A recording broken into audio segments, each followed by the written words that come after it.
to talk about a presentation called as Demand for Content-Based Careers. And this session primarily is aimed at introducing content-based careers to people who may not be aware of them. And for others who may have attended our workshops or our seminars or our courses, maybe they have already gone through it. So Varsha, there's a possibility that you may have studied some of the slides that I'm going to show you right now. But then, of course, you never know. Something new may get hooked onto your mind, and maybe you can start working on that. So, am I audible now? Should we go ahead, or you have any issues listening to me? Are you able to see the screen now?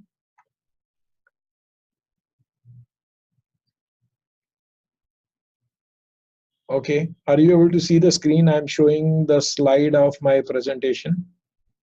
All right.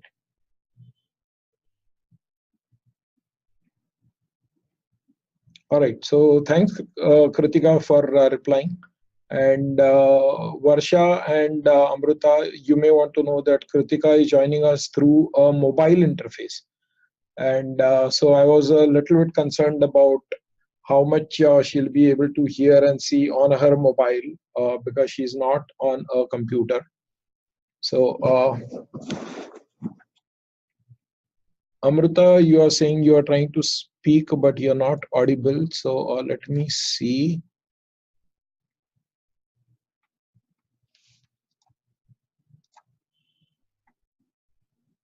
Okay.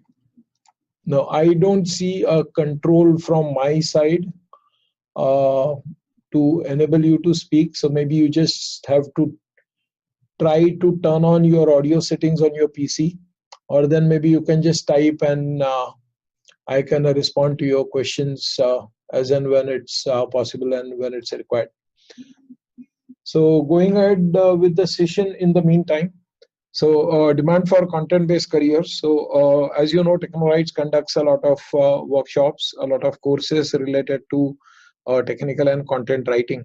So in this particular presentation, I'm talking about content. So before I go ahead and get into the details, let's quickly look at what are the different content-based careers that we are talking about. So we are talking about these careers, which is text authors, media authors, that is people who create audio as well as video, editors, people who work with audio, video, text, and so on, translators, so people who are able to translate from one language to another, or who are able to repurpose the entire content. We'll talk a little bit more about this as we go ahead. Technical writers, content writers, of course, because we create content. A major difference between technical writing and content writing being that technical writing in most cases is non-fiction. So which means we don't imagine and we write. Yes, we definitely use our creativity and our imagination, but then we don't write imaginary things.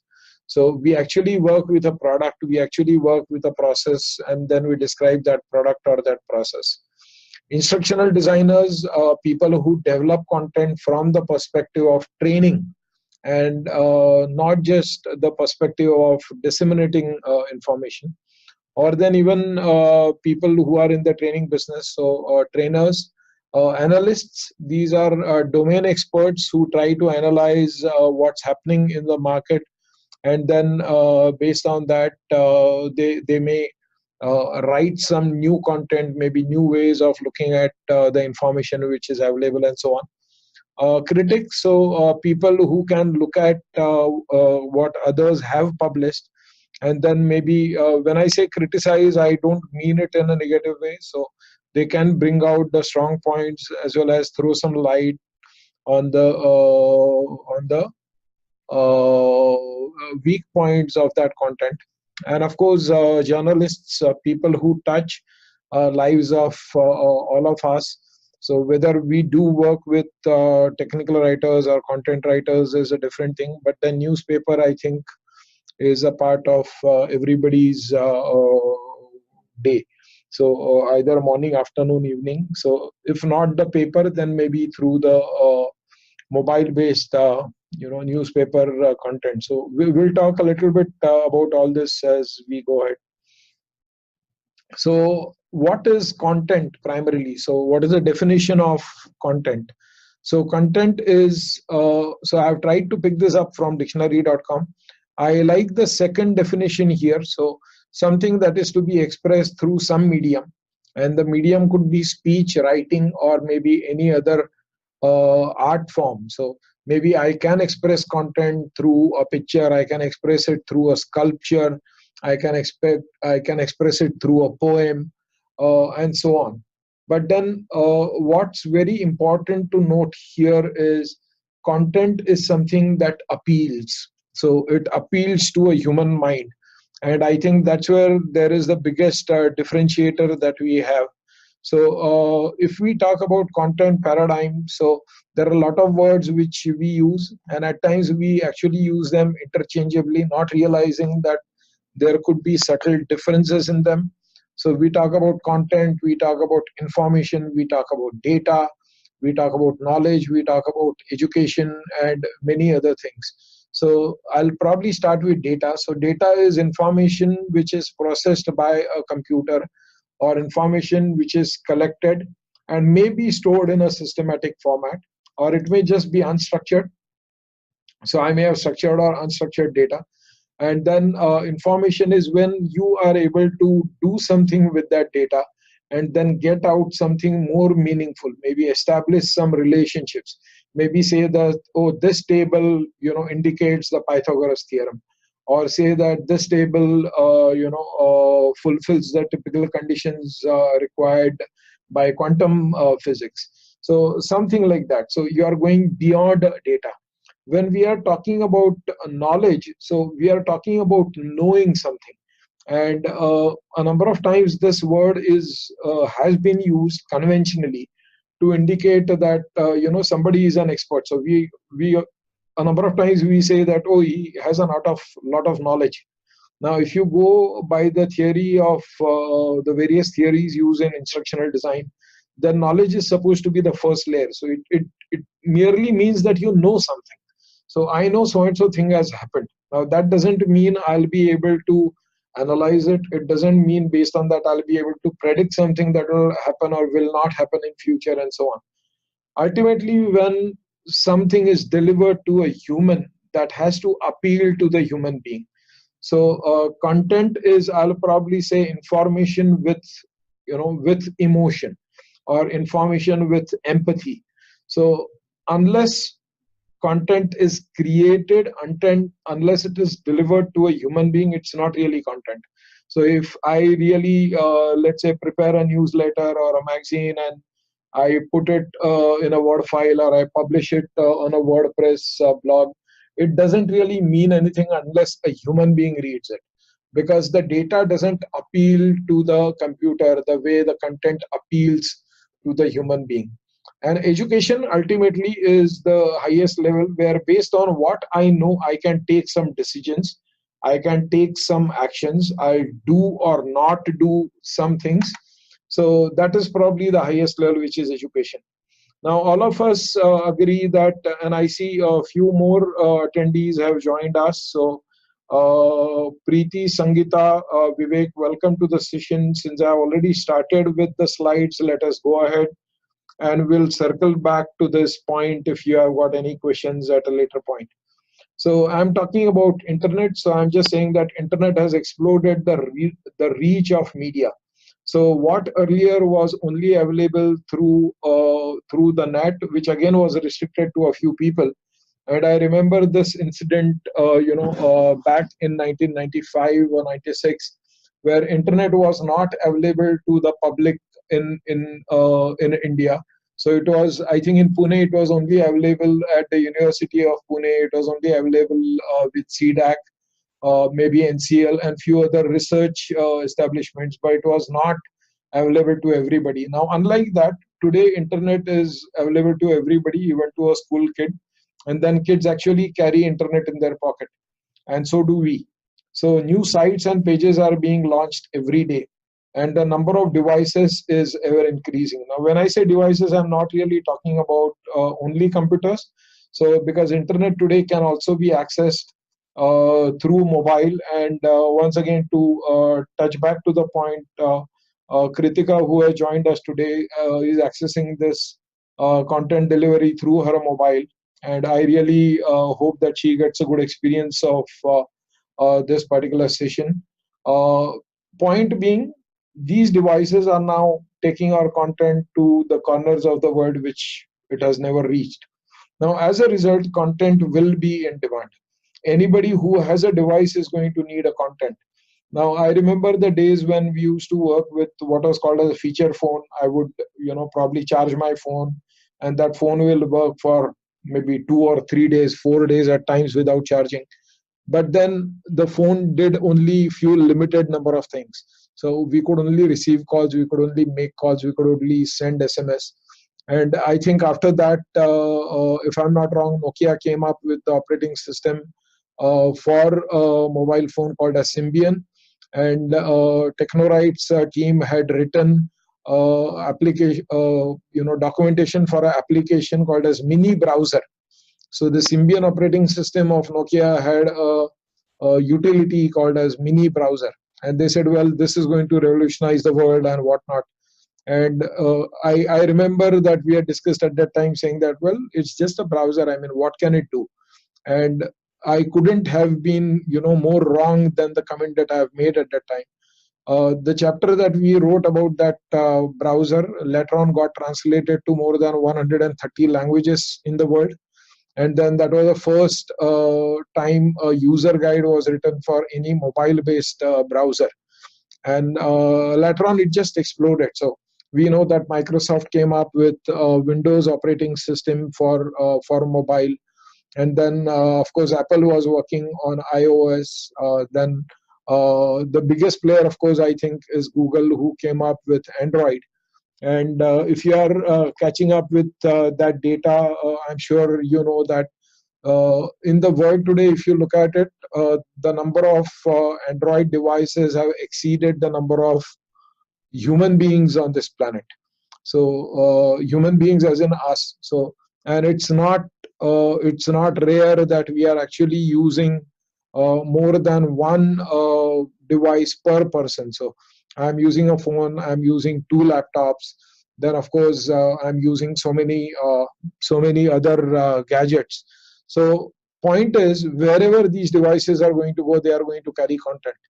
And I think those of you who have met me earlier know that my all-time favorite movie in the Hindi film industry has been Sholay. And one more movie that I liked after that is a movie called as Sarfarosh, which starred Amir Khan. And I still remember one sentence, or one dialogue, which was delivered by the villain in that movie. And he said that एक बार किसी को चीलम पकड़ा दो या बंदूक, फिर उसको गोली चाहिए ही चाहिए हर कीमत पर. Or then that Viran comes to buy the bullets, and he says that without the bullet, that gun is just a stone. So just imagine, and if you want, you can try this. Try to turn off your mobile data and your Wi-Fi connection, and I can tell you that within a couple of hours, you will have a stroke of depression.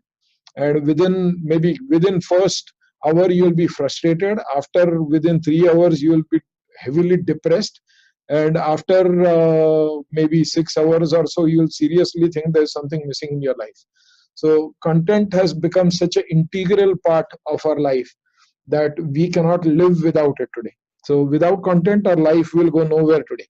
Now, obviously, when that kind of thing happens, content will be in demand. The people who are going to create the content will also be in demand. So it's just a logical expression, right? So moving on. Now, types of content had changed over the years. So earlier we used to have text only as the content. Now later on, of course, we added the audios and we added the videos, the movies, and so on. But then if you look at the new era content, so now we are talking about photographs as a content. We are talking about opinions as a content. We are talking about opinion polls as a content. We are talking about screencast or screen broadcasts as a content. We are talking about bytes or tweets as a content. If you look at television, you would know that earlier we used to have only movies, then we had TV serials, and now within that we have got web serials, or instead of movies now we have got short movies. And so there are competitions for people who will make the short films on various ideas. And we even receive a lot of short movies even through applications like WhatsApp. And just imagine if WhatsApp or Telegram is not there in your life, what would happen to your life, right? So the type of content had changed, and all this has led to the demand for what we call as content marketing. Now, let me clarify a very important part here, which is content marketing. So a lot of people think that content marketing is marketing of the content. Now, that's not true. So content marketing is marketing products or services using the content that is created. So content marketing is using content for marketing. So content marketing is not the marketing of the content itself. So for example, I'm not selling a story. I'm writing a story so that I can sell an insurance. So that's the difference in content marketing and marketing of content. So we are not talking about marketing of content. We write stories, we write reviews, we write articles, we create videos, and ultimately all this helps in selling the product or selling the service. Now, content marketing is perhaps one of the biggest revolutions that has happened in the last few years, and we have to give it the credit for creating literally thousands of jobs across the world. So it's not just content writers or technical writers or instructional designers who have got jobs. So translators have got jobs, web developers have got jobs, people who have created tools, they have got jobs, people who have created other content-based businesses like aggregators and so on, they have got jobs and so on. Now, the idea is content is the salesman. So content actually enables digital marketing. So using the digital media for marketing, where the way you market a product is totally different. And then, it's a paradigm shift. It's a game changer altogether. So just to give you an example, so we used to give advertisements in a Marathi newspaper in Pune called as Sakal. And one advertisement would cost us something to the tune of 27,000. And today the same advertisement will probably cost us in excess of 30 or 35,000. I can tell you that within the same budget of 30,000, we are able to cover our entire Google marketing for the entire month. So we get far more leads through Google than we get through Sakal. So much so that in last 10 years or so, we have not released a single newspaper advertisement. We are relying 100% on digital marketing.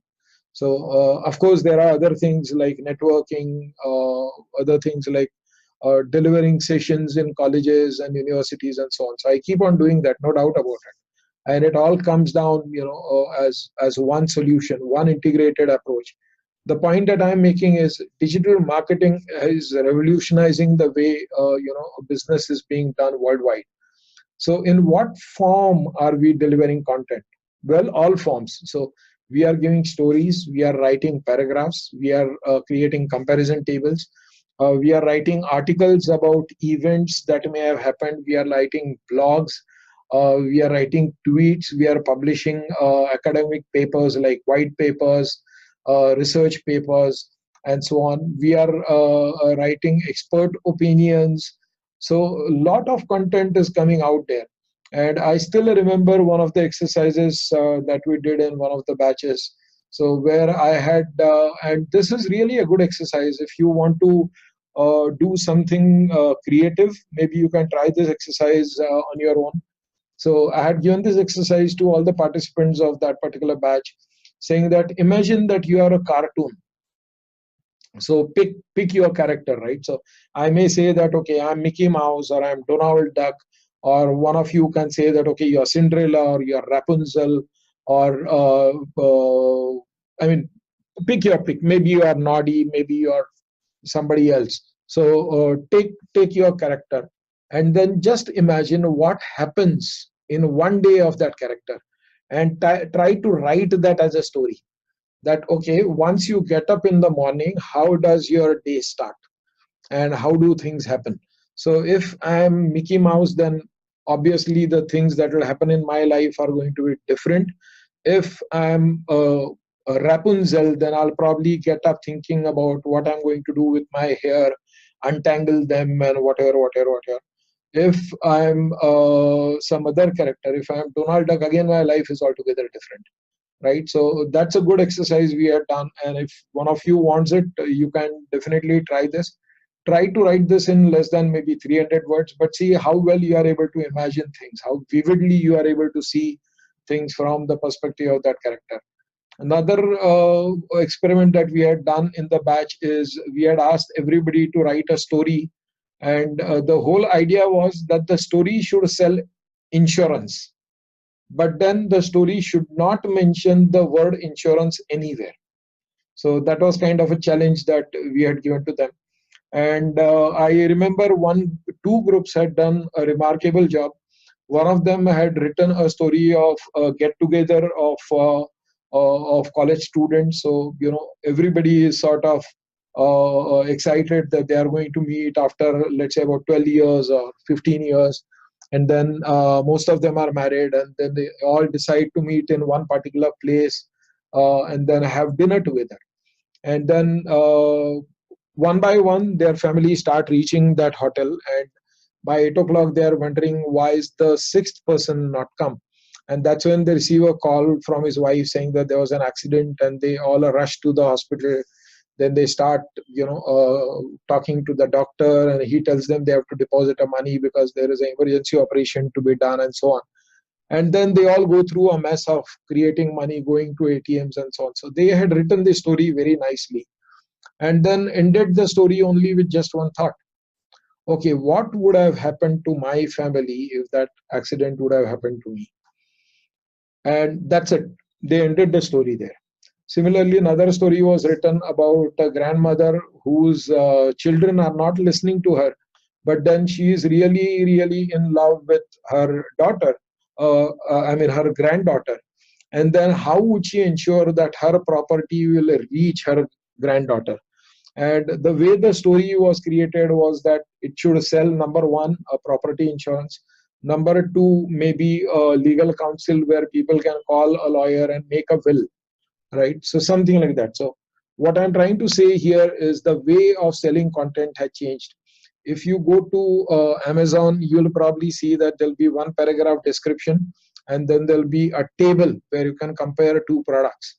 So, and then you can compare two products, which could be two models of the same company or two models of different companies and so on. So it's not just the paragraph that is selling, now even the tables are selling. So the consumer or the buyer is directly interacting with the content, and the decision to buy is happening, correct? So in marketing, and I think some of you would know that I've done my post-graduation in marketing management. So in marketing, we say that, okay, so there is a stage where the buyer has a desire, and from there it's a journey to actually pay. So it's a journey from desire to willingness, right? So there are advertisements which make the journey from not knowing something to knowing something. So it's a journey from zero to informing somebody of a product, right? So zero to information, information to desire, and desire to willingness. That's a journey. Now on internet, this entire journey is being covered only by content. There is no salesman. Flipkart doesn't call you and tell you, okay, you should buy this or that. Amazon doesn't call you and tell you what you should buy and so on. So imagine the kind of persuasive content that is required. Now, if we are talking about computers, and if we are talking about so many number of computers and so many thousands of Android devices, the question simply is, can't computers generate content? And my answer to that question is very simple. Well, computers generate data and not the content. And I think we have mentioned this earlier. So the way computer see things is in the tabular format, mostly in the form of ones and zeros. And a way a human being sees content is, in the true natural form and something that engages that person's emotions, right? So you give that rose to a computer, the computer will probably, it will probably not understand, or it will not be able to assimilate what you want to do with that rows or whatever. You can't put the rows into the USB drive of the computer and tell it to start processing it. It can't, right? And then just imagine giving that kind of table. And in case you are wondering, it is what some of us must have studied in the school. It's called as a logarithmic table. So give that table to your fiancée on 14th of Feb, Valentine's Day, and that's the end of your relationship with her, right? So because human being will not be able to relate to that tabular data. So when I wanted to know more about it, one of the questions that came to my mind is a writer's job going to be redundant because of a computer? And then I set out to find answers, and I found one of the answers in this book, and the name of the book is The Physics of the Future. I would recommend this book to everybody who has got passion or love for science or technology. It's written by Dr. Michio Kaku. I'm sure he's a theoretical physicist. He's very popular on Discovery Science, and I like one of the serials that I watch is Universe Through a Wormhole.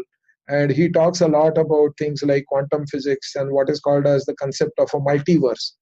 And then he has even talked about the possibility of getting energy from other planets to our planet. And at least theoretically, he has proved in the book that it is possible. But then when it comes to jobs which are going to be redundant, he has categorically mentioned it, that a computer cannot do a writer's job. Now, let me mention that I may have paraphrased him, which means that he may not have written these exact words in the book.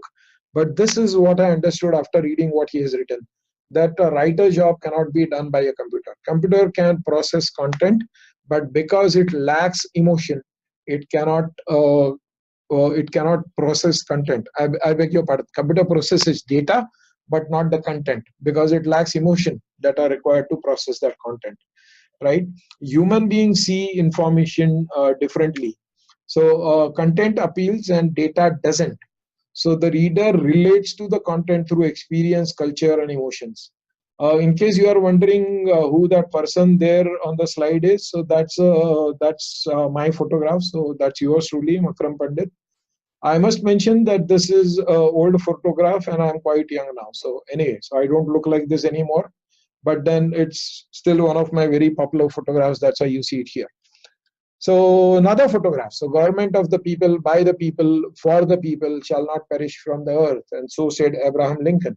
So I have sort of taken an idea from what he has said, and I said that presentation of the content by the human for the human will not perish from the earth, because computers cannot process content, right? So who creates content? Well, professionals, writers, authors, domain experts, teachers, even users of products or systems, they all create content. Members of the society, citizens, consumers, students, they all create content. But then the question is, can we really go by user-generated content, or what we call as UGC? So there are a number of issues with the user-generated content. Number one, the user-generated content is not engaging and it's not refined. The biggest problem with the user-generated content is it is not trustworthy. And I have realized this a number of times that I do read a lot of technological articles online.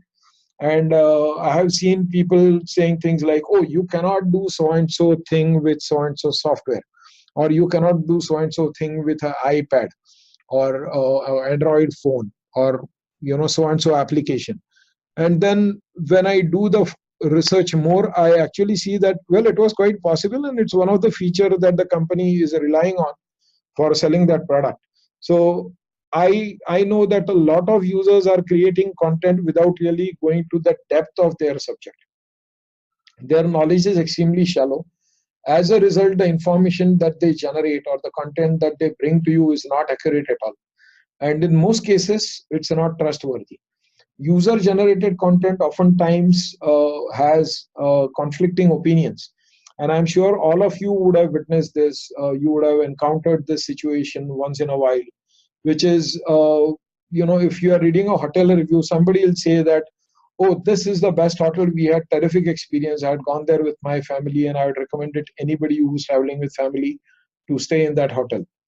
Now, right below that, there will be somebody else's review saying that, if you're traveling with family, don't go to this hotel. They did not give us the warm milk for the baby. They did not give us the extra bed that we, had booked, and we had to remind them like umpteen number of times before we could get it, and so on. So oftentimes it has got conflicting opinions. Most of this content is event driven. So if there is IPL, people will start talking about IPL, and then they count the number of tweets related to IPL. Now they must be counting the tweets related to football, World Cup, soccer. And so the content is event driven. At times it is also impulse driven, and it is susceptible to the mood changes or the variations in the mood of the content creator. So if my mood is not good, I may end up writing a bad review.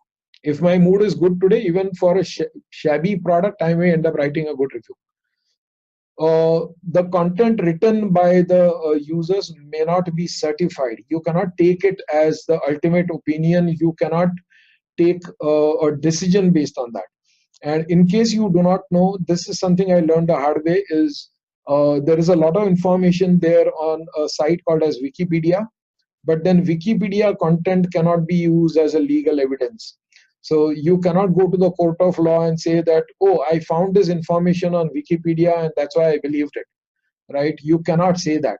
Or you cannot say that, oh, because Wikipedia says that Makran was born in so-and-so year, so-and-so month, so-and-so location, it must be true. So Wikipedia content cannot be given as a legal evidence. So content generated by users is exposed to manipulation. In fact, in most cases, it is manipulated. And that's the reason people don't trust it. And then people are creating content in whatever form they like. It's not edited. It's extremely haphazard. It's not systematic. It's not engaging. So without all those attributes, the value of the content goes down. So ultimately, only professionals can generate content, good content that can sell. It is not somebody else's job. Now, there are many attributes of content. So maybe we can talk a little bit about it. So genre, which is maybe it's related to entertainment or it's education, or people have even come up with, things like infotainment and so on. The delivery format of content, which is text, audio, video, links, and so on. The broadcast medium, so newspaper, magazines, internet, ebooks, and there are many more mediums getting added. So let me just try this. I don't know if it is going to work. It's the first time that I'm going to try this on a webinar. I have got this particular gadget sold by Amazon, which is sitting right on my desk here right now as we speak.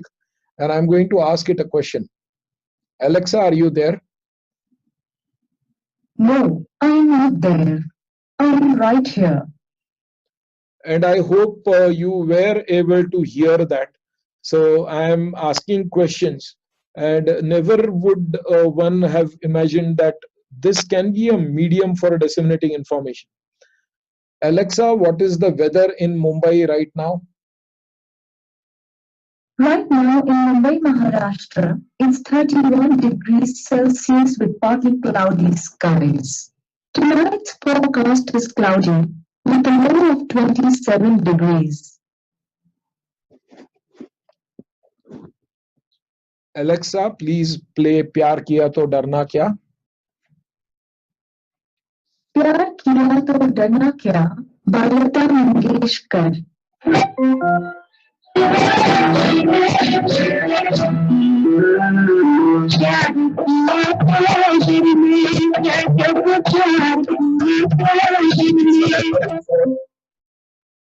Now connected to my laptop. Alexa, stop. All right. And I hope you are able to hear that. Were you able to hear that? I see the feedback from Kritika right there.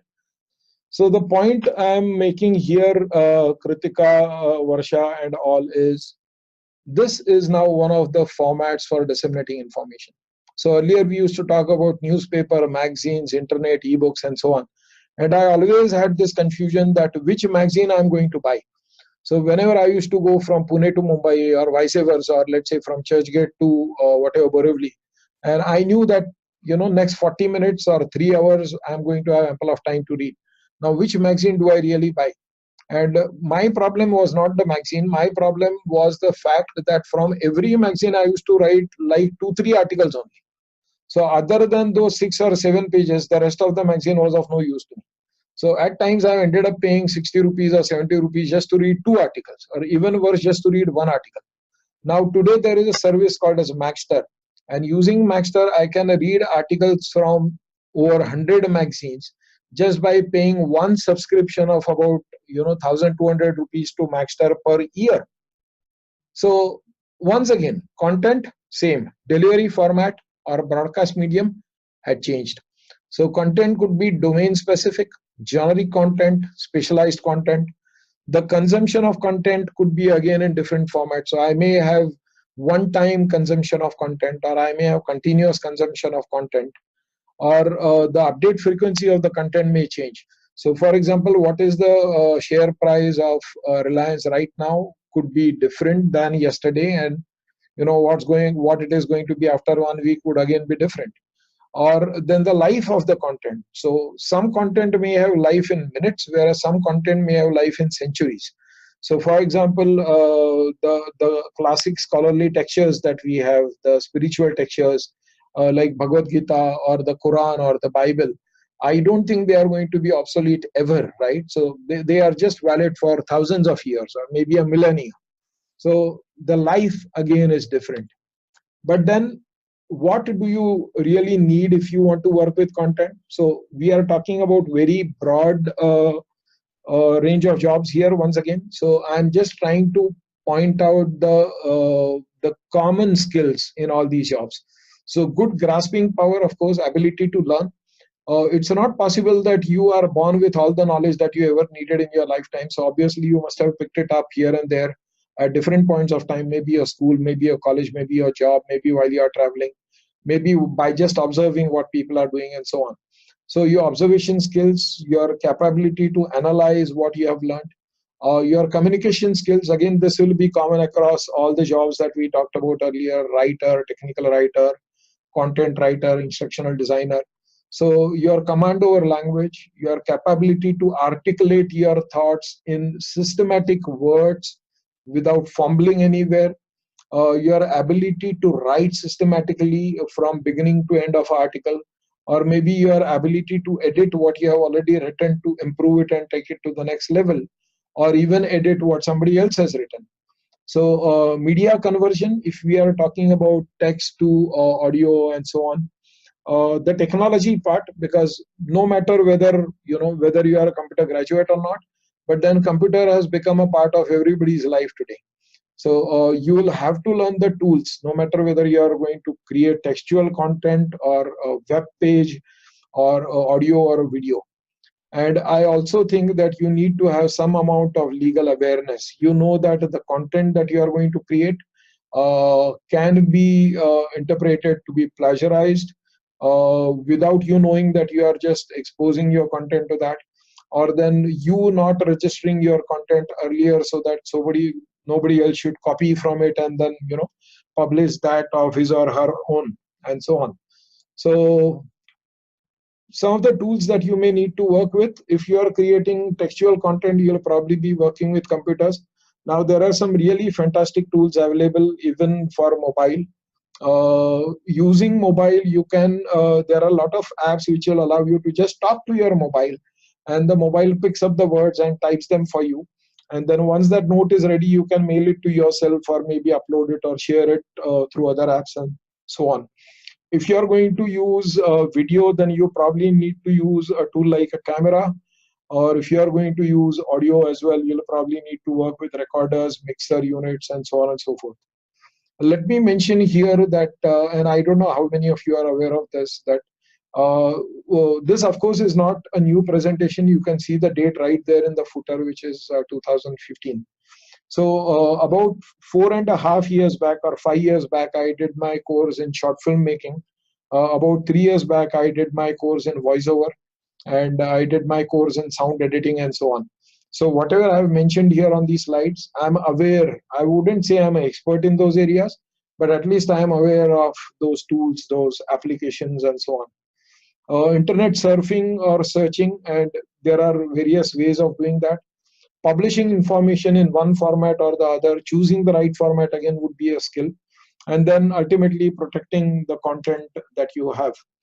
Now, there are a lot of content delivery, there are a lot of content development and delivery processes. So I'll just quickly cover some of them. While I'm showing this slide, if you want, you can just write down those sites that I've mentioned near the footer. So the sites are Scribed, Scoopit, Pinterest, Tumblr, Lynda, Facebook, Mouthshut, StumbleUpon, Mashable, and so on. So what are the various content related processes? So when I go to internet and when I search for content, I'm doing a content discovery.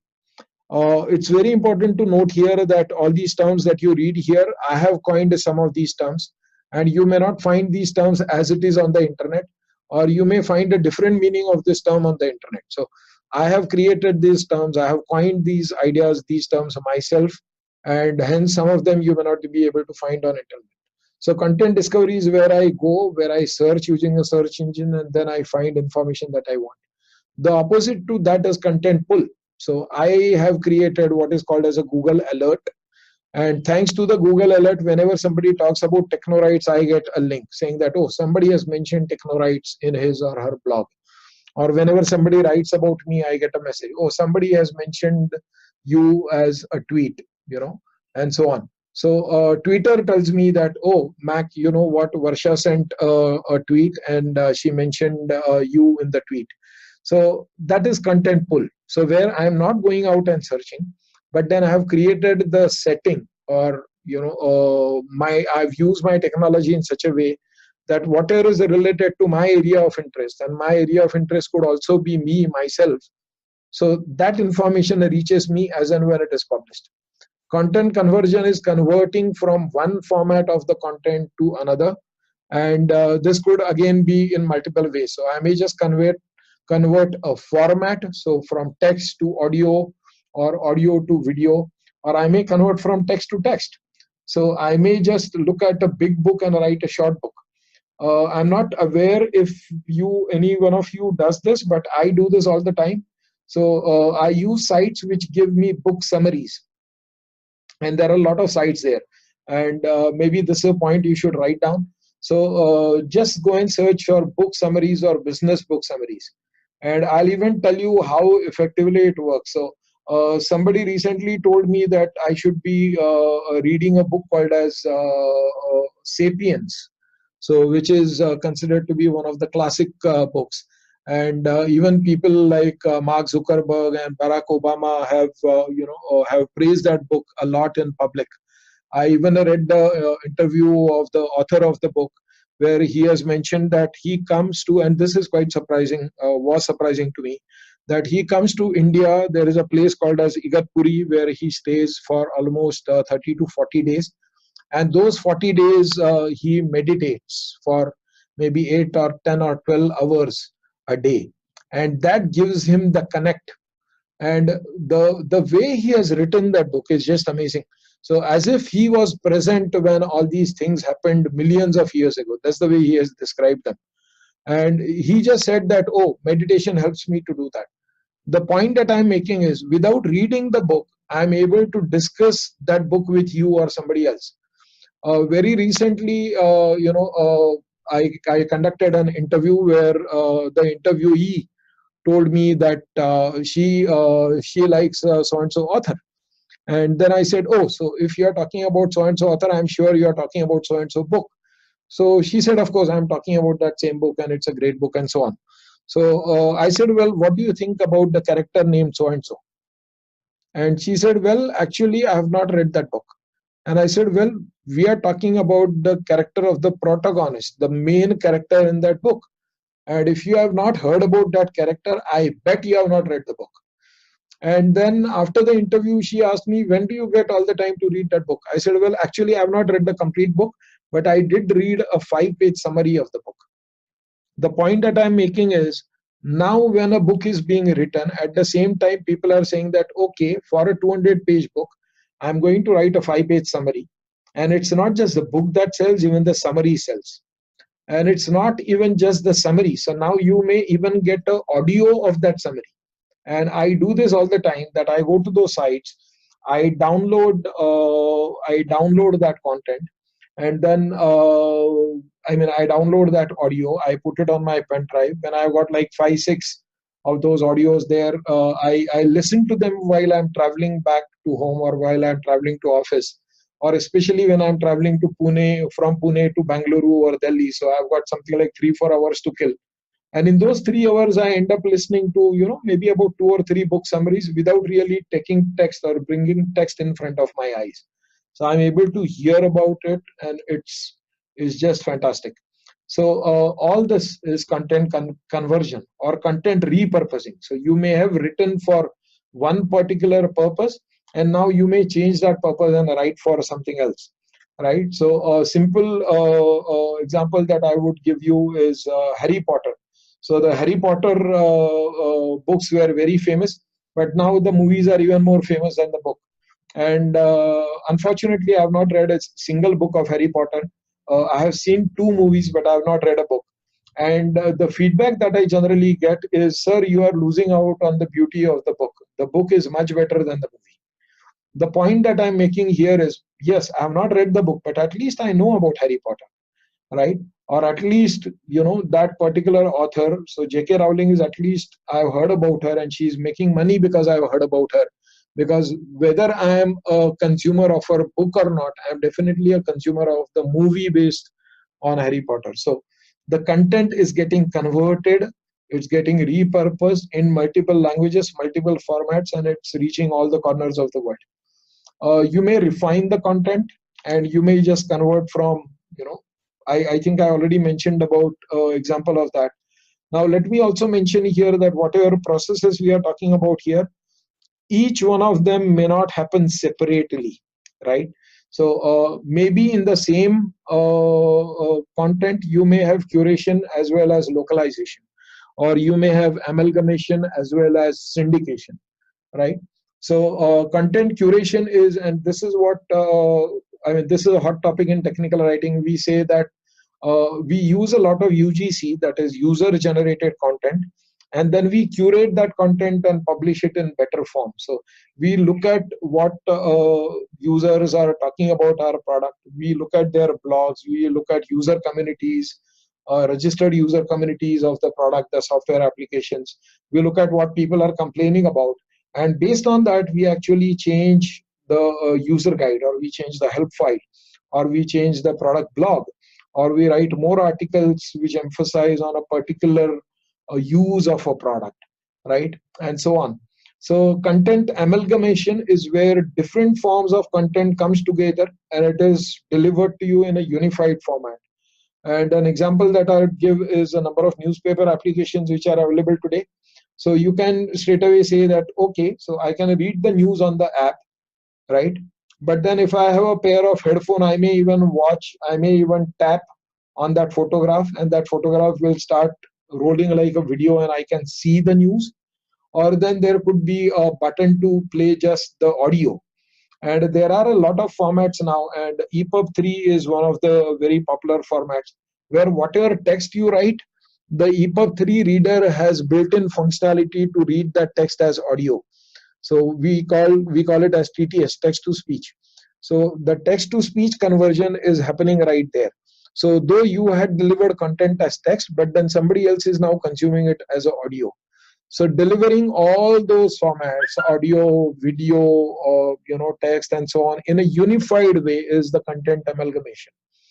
Content syndication. So content syndication is where you collect a lot of information from a lot of places, and you may not have created that content in the first place, but you do sell it. And there could be many examples of this. And you can watch that even right now in newspapers. So, after the match Brazil had with somebody, Pele is going to write, or maybe somebody else is going to write. Some Japanese player will write about it. French player will write about it. And I used to think, how come that French player writes in Marathi? Because I read a Marathi newspaper. Well, he doesn't. He just writes it in French and gives it to that content syndicate, That syndicate then translates that French into English and gives it to other people with whom it has signed a contract. And one of them could be the Marathi newspaper that I read. Now the chap sitting in the Marathi newspaper will translate it from English to Marathi, and that's how it reaches me. And then the beauty is, I don't know the language they speak in Brazil, but then I can read what a person like Pele has to say about that match, and I can at least try to relate to his level of expertise. So content syndication is where you collect a lot of content from various sources and you deliver it through your syndicated platform. One good example of this again could be what is called as Google News. So Google doesn't have its own newsroom anywhere in the world, but then Google does sign contract with people like PTI, UNI, Reuters, BBC, and I can just go on and on. So Al Jazeera and so on. But then point is, they are able to deliver the news content to you. I think you just heard me talking to the Amazon device. I'll not take the name because then somehow she becomes very active the moment I take her name and starts talking to me. So while I was talking to that device did tell me what was the climate in Mumbai at this point of time. And the company Amazon is not in the business of tracking climatic changes in Mumbai, right? So they are doing this through content syndication. So the point that I'm making is, through the content syndication, you may actually reach the millions. So, and some of these sites do exactly that. So if you're talking about content curation, then one of the very good sites to look at that, for it is Scoopit. So just go to Scoopit, give it your interest areas, and then Scoopit will start, filling you up with a lot of answers. I have found a very good mobile app about a month ago, and I find myself reading it almost every alternate day. And I'll tell you the name of the app. The name of the app is McKinsey Insights. And McKinsey Insights really delivers some very good content to me just through a mobile app. And last few days, I'm trying to work on one particular thing that I have in mind, which is, how is automation going to change technical writing? And I'm trying to get a lot of content for that using McKinsey. And McKinsey was the trigger, and it was also the medium for me to collate information. Needless to say, I'm also collating information from other sources, but then I have to acknowledge that I get my ideas from there. And then there are a lot of people who come and credit me with things that I have not done. For example, they say, oh, well, you must be spending like 5 hours or 6 hours every day reading this, reading that. Otherwise, from where do you get all this information? Well, I work more on the content pull part of it. I work more on the content curation part of it and the content syndication part of it. And that sort of increases my bandwidth to consume the content and deliver it to my buyers, which are maybe students like you, or then corporate clients for whom TechnoWrites does the projects. So publishing and broadcast. So you may get into self-publication. Earlier, this was also called as vanity publishing. So which means you go to a publisher and you say, sir, this is a book I want to publish, but then I don't know if somebody is going to buy it, but I still need to publish it. And then the publisher will say, okay, so we are going to publish this book on your behalf, and our charges of publishing are going to be so and so. And then we will print 500 books and give it to you, and then you do whatever you want with that book. At least in your community, with your neighbors, with your friends, with your family, you can tell them that, well, you have written so and so book and it got published. So now self-publication can happen just by using tools which will allow you to sell your book on Amazon. So Amazon publishes AZW format or the Amazon Kindle format. In case you did not know, I can even make that happen, but I will not do that. Otherwise, I will lose the focus of this presentation. Is I can make this Amazon device read my ebook that I have downloaded in my Amazon Kindle. That Amazon Kindle right now is at my home. And yesterday when I synced it, Amazon knows where was my cursor on what page. And this device will start reading from that page. Or it will open the TOC and ask me to choose the chapter, and from there it will start reading. So the content, that book was written by somebody else 80 years ago. That was converted to English something like 50 years ago. That English was converted to a AZW format maybe 4 years ago. And that AZW format is being delivered to me as a audio today. And the conversion is happening on the fly, and it is happening at such a speed that I can tell you, well, it's an experience, to ask this device to read your ebook for you. So you can now become a self-publisher of your content. You can publish your content through your own blog or your own websites. Maybe you use your own podcasts, or create your own videos or alerts, bytes, clips, feeds, whatever. So you may use things like RSS, really simple syndication, to broadcast your content through other channels. I read a lot of blogs, as some of you may be aware. And one of the blogs that I would recommend all of you to read is Farnum Street. And they have got some really fantastic, podcasts there. They are discussing a topic called as a mental model, which again is a great thing. So I do a lot of that, and I'm sure all of you would do that. So what was not possible for me 30 years ago when I did my schooling is possible for me today in 3 minutes flat, right? Now, some of the predictions about future, well, web magazines will become popular. I already talked about Maxter. I think if you are using a Vodafone mobile phone, then you get some sort of special package with a Maxter subscription. You may want to check that out if you are using a Vodafone mobile phone. Download that Vodafone app onto your mobile, and it will give you that option somewhere there, or maybe it's there on their website.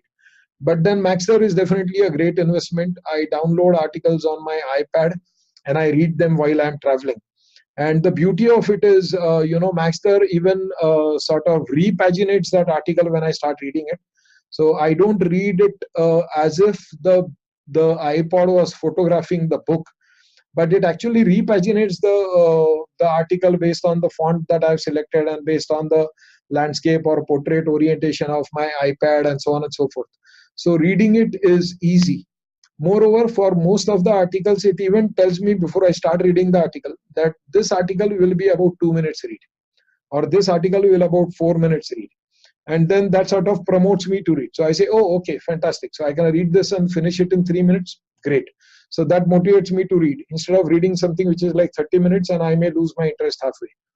Now, new file formats will become popular and they'll emerge. We already talked about EPUB and EPUB 3. In case you are wondering, this format is the standard by International Digital Publishing Forum, which is IDPF. Education will be cheaper. I think we all know about things like Coursera, where we can do a lot of courses. I've done a few courses on Coursera myself.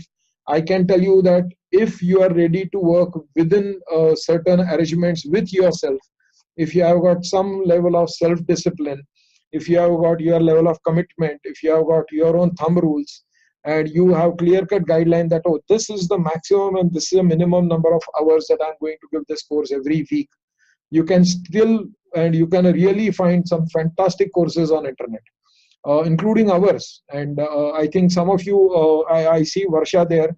Varsha has done our course in the classroom, and I think for some part of the course she was also a virtual classroom student. She's again one of the very few people who even now after completing the course continue to participate in my sessions and webinars and so on. So education has become cheaper. Second income jobs and part-time jobs will be available. And if I want to give you one very strong concept or idea today, then it is this, that about 10 years ago things changed, and they changed forever. So since, let's say, about 2010, jobs are not single-threaded jobs. What I mean is you may not be in one job for your rest of your life. You will be in a multi-threaded job. So you could be doing two jobs at a time. One could be full-time, another could be part-time, both could be part-time or whatever. One could be a job, another could be a business, and so on. The point that I'm making is the expenses are increasing. The bandwidth cost is decreasing. The life expectancy is increasing. As a result, you have to spend more to live more, and you are definitely going to live more. So you are going to spend more, which in other words translates to you'll also have to earn more. So you are going to be working in multiple jobs at the same time. So second income jobs are going to be popular. and part-time jobs will be available in the content space. And this is something that creates a lot of opportunities for people or jobs in the content space. So I could be a full-time analyst, and I could be a part-time technical writer. I could be a full-time engineer, and I could be a part-time translator, right? I could be a full-time technical publications manager, and I could be a part-time feature writer, and so on, right? Plagiarism will increase, and I think I already mentioned about some amount of legal awareness you should have. So you should know what tool to use, how to protect your content, and there are a lot of tools out there really. Private broadcasting or podcasting will increase, and I mean there are literally hundreds of sites which will give you catalogs of podcasting sites that you can tune to. There are applications available, they are called as podcatchers. If you can install a podcatcher onto your mobile phone or on your tablet, and if you know about iPad or iPhone, then the podcatcher of course is iTunes, but then there are many third-party podcatchers also. You can go to that podcatcher and say, oh, I'm interested in fashion, or I'm interested in food, or I'm interested in travel, or I'm interested in macroeconomics, or I'm interested in banking. And then it will catch all those podcasts which are related to those topics and at least show you a list.